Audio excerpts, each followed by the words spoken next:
Un investissement peut te rapporter de l'argent, sans forcément être un bon investissement. Parce que le rendement affiché ne raconte pas toujours toute l'histoire. En finance, regarder uniquement ce que tu gagnes peut t'empêcher de voir ce que tu risques ou ce que tu dépenses.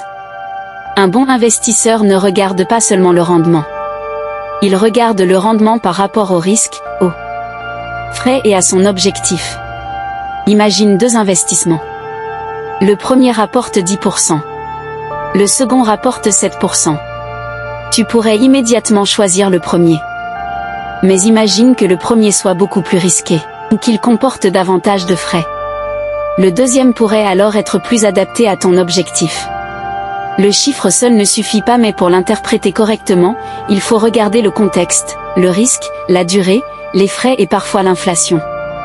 Un rendement élevé peut donc s'accompagner d'un risque élevé.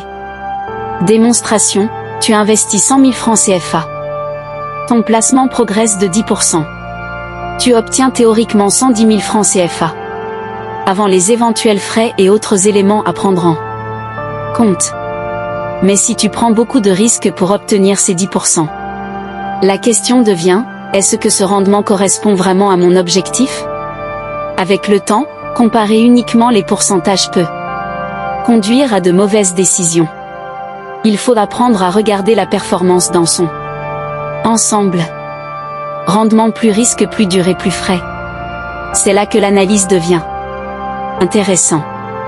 Le meilleur rendement n'est pas toujours celui qui affiche le plus gros chiffre, c'est celui qui correspond à ton niveau de risque et à ton objectif. Ne poursuis pas seulement les pourcentages. Comprends ce qu'il y a derrière. Armelle Deza, pour t'accompagner vers la réussite financière. Conclusion, la prochaine fois que tu vois plus 15% de rendement, ne t'arrête pas là. Demande. Avec quel risque? Sur quelle durée? Avec quels frais? Abonne-toi pour apprendre à mieux comprendre les chiffres qui influencent ton argent. Quand tu regardes un investissement, tu regardes d'abord le rendement ou le risque?